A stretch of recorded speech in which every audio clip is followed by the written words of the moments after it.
We have no money in this house because there's an unemployed person here. Susan spat out, glaring at me. Keith and his father were shocked by her words, but Susan's anger only grew more intense. It's because we have one freeloader here, that's why we have no money. Do you even realize being a housewife is just being unemployed? Susan continued to attack me. More than feeling sad or angry, I was just fed up with her. A year had passed since I started living with my in-laws, and Susan had repeatedly called me unemployed. She just couldn't stand me being a stay-at-home wife. But today, Susan seemed even more persistent in her insults, probably upset about something that happened outside. Then, she dropped a bombshell. You're not worthy of our precious son, Keith. An unemployed person like you should just leave. Keith and his father, James, were shocked, not expecting Susan to go as far as telling me to leave. As they were about to yell at her, I cheerfully responded to Susan. With pleasure. With a smile like a bar waitress, I told her, and Susan just stood there with a blank expression, saying, "Huh?" Keith and James were also showing faces of utter astonishment. I then immediately began preparing to leave the house. And I prepared the divorce papers and had Keith sign them. "Susan, I will submit this divorce papers to the city office. So, goodbye." After saying this and leaving my in-laws' home, I could hear Susan's loud laughter from inside the house. Imagining what would come next, a smile crept over my face. "You're mistaken if you think things will go your way." Muttering this, I started walking away. My name is Rachel. I'm 30 years old. Ever since I was young, I loved movies and dramas, so after graduating from high school, I entered a vocational school for film and video. There, I learned video editing skills, and after graduation, I managed to get a job at an advertising agency. The work was challenging, but I enjoyed every day. One day, through my job, I met my now husband, Keith. Keith, 2 years my senior, was a man with an easygoing charm.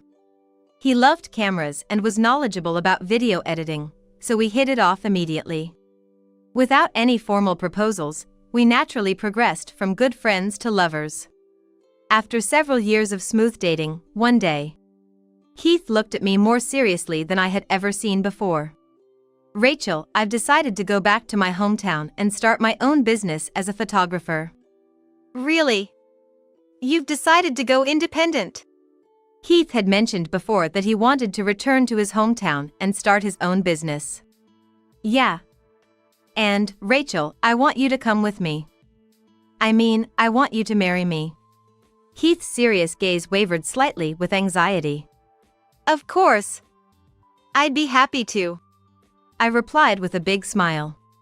Keith's hometown was a bullet train ride away, so I would have to quit my job at the company where I was working. Although I felt sad about leaving my job, my desire to support Keith in his independence was stronger. Above all, I understood that being with Keith was my greatest happiness. Thus, Keith and I got married, and I left my job to become a full-time housewife. Keith started his career as a freelance photographer, working hard every day. We rented an apartment near his parents' home and started saving money for our future home, leading a modest yet peaceful life. However, it wasn't long before Susan proposed that we live with them. Susan said with a smile, "Hey, Rachel, Keith, you two are saving up to build your own home, right? Then why not live with us? It would save on rent. There's no need for you two to live in an apartment by yourselves. Come stay with us," Susan said with a smile. Since we had a reasonably good relationship with my in-laws, Susan's offer was appealing. However, the idea of living together permanently was daunting, and I couldn't immediately agree. I had heard stories of cohabitation gone wrong from a friend who moved in with her in-laws right after marriage and ended up divorcing due to conflicts. That made me hesitant about Susan's proposal. The offer is, well, appreciated. But we're still newlyweds, and moving in together right away seems a bit much. Plus, you and Dad are still healthy, so there's no need for care.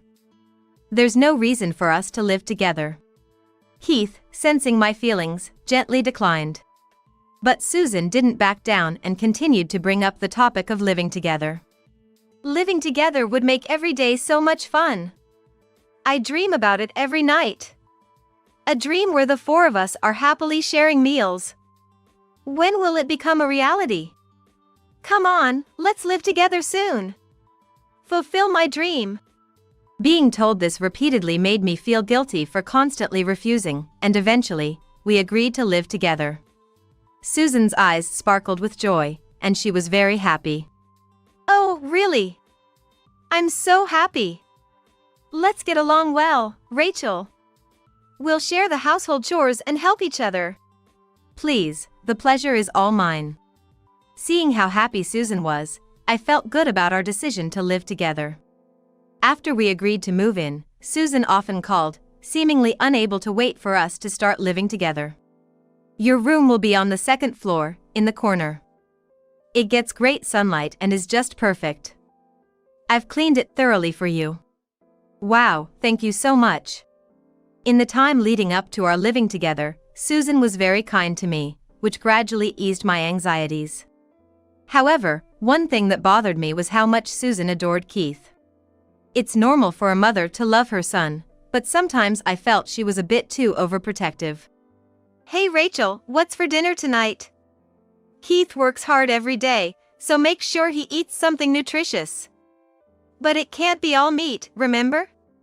Balanced meals. Make sure you're properly supporting Keith. So, what's the menu for tonight? Tell me quickly. Being bombarded like this made me slightly uncomfortable. Moreover, Susan frequently expressed her desire to live with Keith, saying, "Oh, how I wish I could live with Keith soon." It seemed to me that Susan wanted to live with Keith more than with everyone together. However, I told myself that it was natural for a mother to want to be with her son and tried not to dwell on it too much. Besides, I had no other particular concerns about Susan, so I focused on preparing for the move. And so, we started living with my in-laws as planned. At first, everything was peaceful as Susan and I shared the household chores, but it wasn't long before she showed her true colors. This happened one day when Keith and James had gone to work, leaving Susan and me alone at home. "How long are you going to take hanging the laundry? You're so slow. Can't you move a bit faster? Once you're done with that, hurry up and finish the dishes. In fact, I'm leaving all the household chores to you today. You're unemployed, so you must have plenty of time, right? Being unemployed must be nice. Make sure you clean thoroughly. Got it?" Susan snapped at me in a harsh tone I had never heard before. Are you going somewhere, Mom?" I was shocked, but managed to ask while trying to keep my composure. Yes. Unlike you, an unemployed person, I'm busy. I'm a career woman, you know. I live a life pursued by various duties every day, Susan said proudly. I had heard that Susan was indeed a career woman, working hard at a large trading company. But that was until 2 years ago. Susan is now 62 years old and retired at 60, so she is currently a housewife. Despite this, her demeaning me as unemployed left me bewildered. I was at a loss for words. Then, with evident irritation, Susan commanded, "What are you spacing out for? Get moving. Hurry up and finish hanging the laundry." Yes, yes. I responded, overwhelmed by her forcefulness, and I resumed the housework as instructed. Susan constantly criticized my way of doing chores, making me redo the cleaning multiple times. Absolutely not good enough. You can't say you've cleaned with that method. Look, do it again, please. After seemingly satisfying her urge to torment me, Susan left the house with her expensive bag in hand. Alone in the house, I was left stunned. From then on, Susan frequently pushed household chores and cleaning onto me. She would leave the house dressed in expensive clothes and bags, returning with numerous shopping bags, while I was left to manage the housework. In front of Keith and James, Susan played the role of a good wife and mother. I considered telling Keith and James about Susan's behavior towards me. However, I didn't want to upset the kind-hearted Keith and James, so I struggled to speak up about Susan's true nature. Gradually, Susan began to blatantly assign chores to me even in front of Keith and James. Keith often rebuked his mother. Mom, why do you always make Rachel do all the household chores? We agreed to share them, didn't we? Don't be mad, Keith. It's because Rachel doesn't work. It's only natural for her to do all the housework, cooking, and cleaning. Susan said this without any remorse, and then James scolded her. You aren't working either, are you? What are you even talking about? James's point was valid. When confronted with this, Susan would grimace and fall silent. James is 3 years younger than Susan, making him 59 years old. He is nearing retirement but still actively working at a publishing company. Known for his gentle nature and being very kind to me. When alone with me, Susan often boasted about her time working at the trading company. She probably avoided these stories in front of James and Keith because she didn't want to hear "You aren't working now, are you?"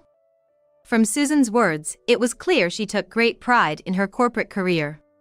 Probably feeling superior by comparing her past achievements to my current status as a housewife. I graduated from a prestigious university and joined the trading company, where I was a star from the first year. I was always the ace, constantly praised by my seniors. I can't even count the number of times I was recognized in the company. That's impressive, I said, prompting her to become more smug and look down on me. Right? Compared to that, don't you find your life dull and boring? Well, it seems like you don't have any capability to shine in society. Being unemployed probably suits you. I'm quite different, you know. Oh, well. While Susan's condescending attitude increasingly angered me, knowing that Keith and James were on my side provided some comfort. I made a point of finishing the chores quickly before Susan could comment and took to retreating to my room whenever possible, minimizing the time I spent with her. I merely nodded along to Susan's boasts about her corporate days, gradually mastering the art of excusing myself to my room whenever her bragging seemed likely to drag on. Susan seemed desperate to share her stories with me, but lately, she appeared frustrated as I often retreated to my room. However, I pretended not to notice and continued with my days. As a year of living together was about to pass. During one dinner with the four of us, Susan suddenly started sulking and said, "Today, Tina bragged to me." "Tina, that's your friend, right?" Keith asked, to which Susan nodded and began speaking gruffly. "Yes, our neighbor. She just went on a family trip to a hot spring resort. They stayed in a fancy room with an open-air bath. She said the food was excellent, especially the tender meat that melted in your mouth.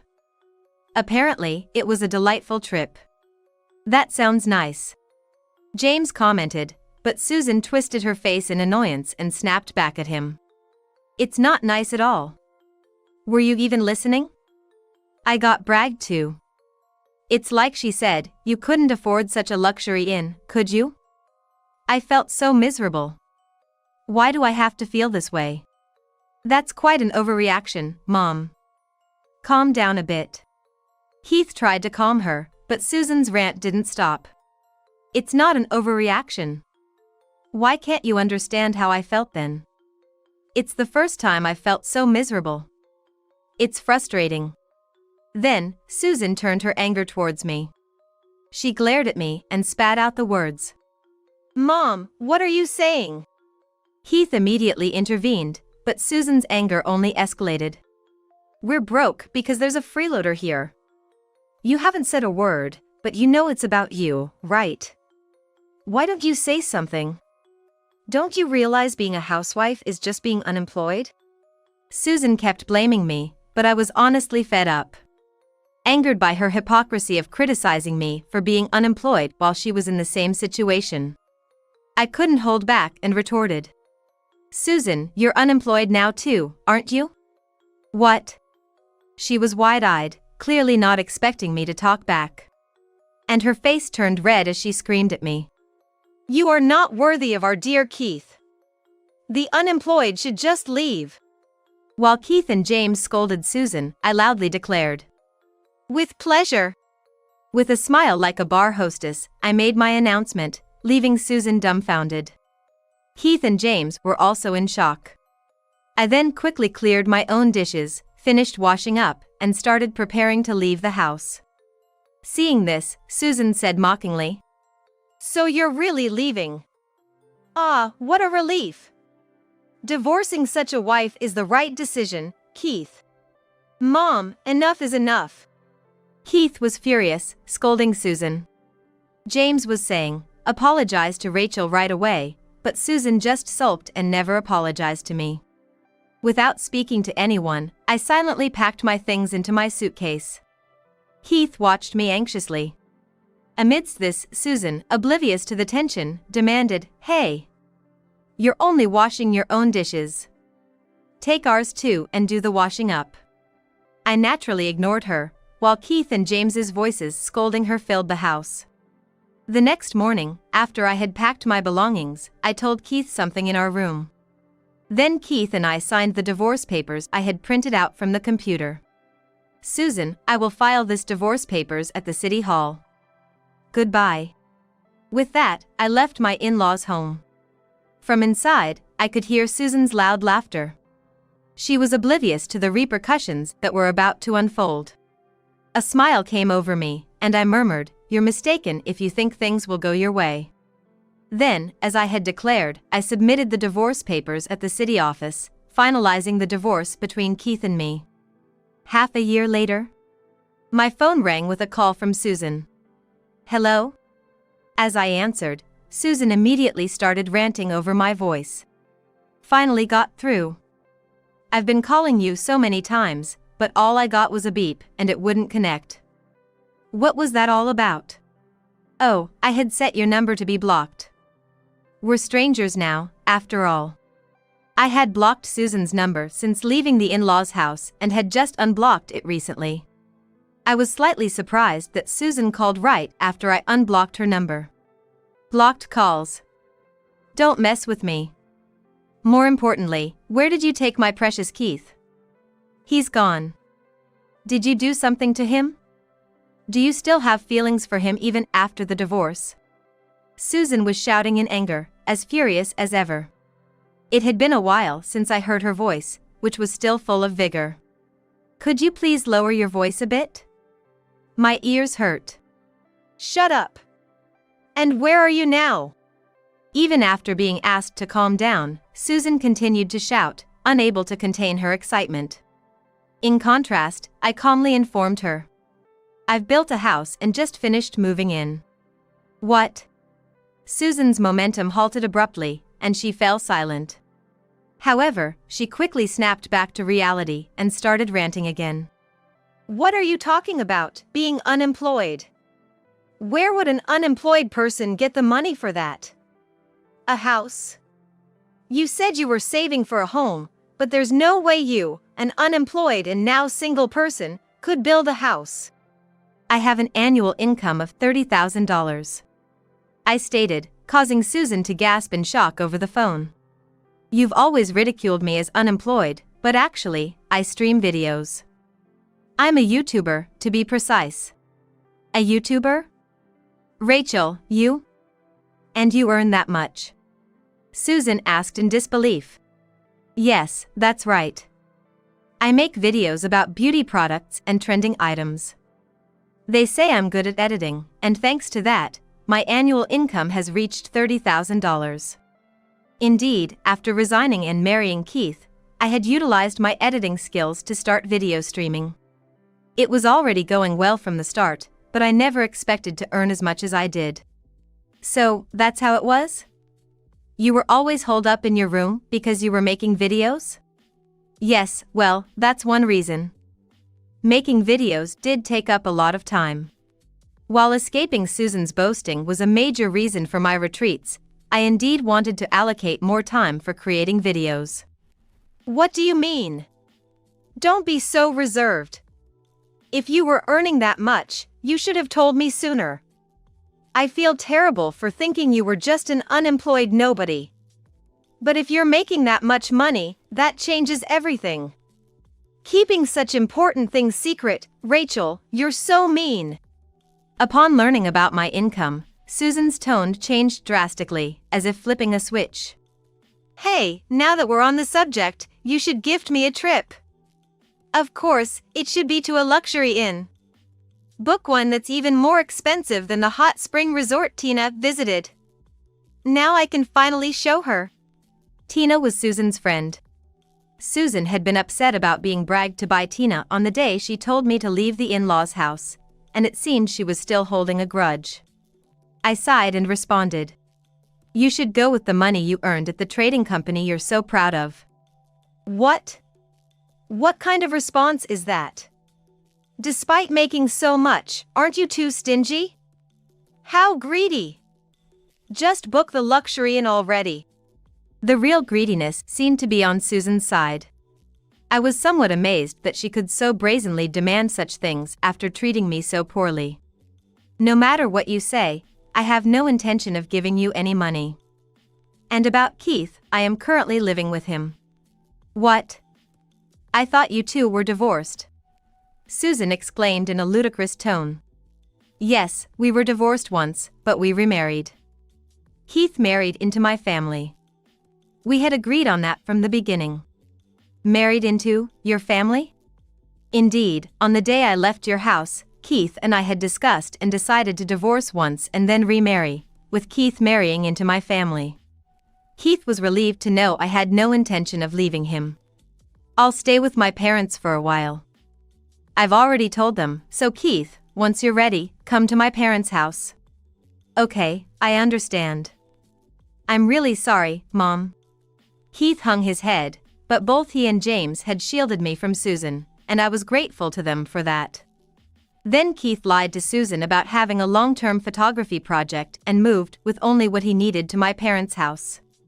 Susan seemed unable to fully grasp the truth I had revealed. I've been calling Keith too, but all I got were beeps. Was he blocking my calls as well? Why? Susan sounded bewildered. Yes, Keith has cut ties with you, Susan. I had blocked your number for a long time but unblocked it after moving successfully. I thought I should let you know, considering you would probably be looking for Keith's whereabouts. Of course, I won't disclose the address. Keith will continue to live with me, so please stop looking for him. So, that's... Murmuring, Susan was silent for a few seconds before shouting. That's all lies. Are you threatening Keith? There's no way Keith would cut ties with me. Susan refused to believe my words. As I pondered what to do, Keith came over and took the phone from me. Mom. It's me. Keith? Thank goodness. So it's a lie that you're cutting ties with me, right? Rachel is threatening you, isn't she? Tell me where you are, and I'll come to get you. Susan's voice was desperate over the phone. No, everything Rachel said is true. I've decided to cut ties with you, Mom. What you did to Rachel is unforgivable. From now on, you and I are strangers. Goodbye. With that, Keith handed the phone back to me. I then spoke to Susan again. Susan, do you understand now? Such a... She seemed to be sobbing. I'm going to hang up now. Wait a minute. Don't hang up yet. I accept that we're cutting ties, but please, could you lend me some money? Susan pleaded desperately, still fixated on money at this juncture. Excuse me? That's why I said I won't reserve any luxury inn for you. It's not about that. Actually, it got revealed that I made a lot of purchases with your father's credit card, and now I'm on an allowance. I can't survive on just $600 a month. It vanishes in a moment. Ah, so you have been splurging, Susan. James was worried because the savings in the house account were dwindling, and I told him. When we were living together, I mentioned how you frequently came home with bags from brand stores. Keith and I had kept in touch with James all along. Because of the trouble Susan caused, James even helped with the expenses for our new home. Recently, when James confided in me about the diminishing savings, I shared my observations of Susan's behavior during our cohabitation. Susan was always coming home with loads of shopping bags despite being unemployed, which I found suspicious. You told Dad. What have you done? He got so mad at me that he put me on an allowance and made me fill out all the shopping books. He said if I didn't do it, he'd divorce me. It's your fault for spending recklessly, Susan. You don't have any income right now, do you? And considering your spending habits, receiving an allowance of $600 is quite generous. You should be grateful to James. Susan, you really need to reflect on your actions. As I spoke in disbelief, Susan started making excuses. But when I was working, I could buy anything I wanted, so I just continued spending the same way after retiring. And when I go shopping with friends, I have to buy brand items to not lose face. I don't understand. Why do you need to put on such pretenses? Susan responded as if it was the most natural thing. It's not about showing off. I am an elite who worked at a trading company. I deserve to own luxury brands. There's nothing more to discuss with you, Susan. I'm going to hang up now. Listening to Susan's irrational arguments gave me a headache, so I hung up the phone. Right before I ended the call, I thought I heard Susan's wail of despair. Later, I learned from James that Susan quickly became frustrated with the tight financial control. She secretly used his credit card to make expensive purchases, which he soon discovered, leading James to declare he wanted a divorce. Despite Susan's tearful pleas, James's decision was firm, and he did not waver from his intention to divorce. Forced to accept the inevitable, Susan was kicked out and moved into a cheap apartment. Since then, she reluctantly started working part-time to cover living expenses, struggling to deal with having much younger bosses, which was a significant source of stress for her prideful nature. Since then, Susan has called me numerous times, begging for money and complaining about her part-time job. Listen, Rachel. That younger female boss criticizes everything I do, even though I think it's helpful. She tells me not to bother with extra stuff. Can you believe that? How can she speak to me, an elite, like that? Could you please stop calling me? We're strangers now. Despite my clear disinterest, Susan was relentless. Come on, it's just a little bit. Can't you lend me some money, even a small amount? You earn a lot, right? Please. No, I've said no many times already. I responded coldly, and Susan began to dramatically sob. That's cruel, Rachel. I hate living like this. How did it come to this? I planned to have a relaxed and elegant retirement. My life is a mess. Oh. It's all due to your own actions, Susan. If you don't realize that, I don't think your life will ever get better. Please don't call me again. After saying this, I hung up the phone and blocked Susan's number again. Since then, I haven't known what's become of Susan, but I hope she's taken some time to reflect on her actions. Meanwhile, thanks to the success of my video streaming, Keith and I started an advertising company together. With the savings we had accumulated, we've been able to live without much financial worry. Also, we discovered that a new life is growing inside me. Blessed by James and our families, Keith and I are eagerly awaiting the arrival of our little one.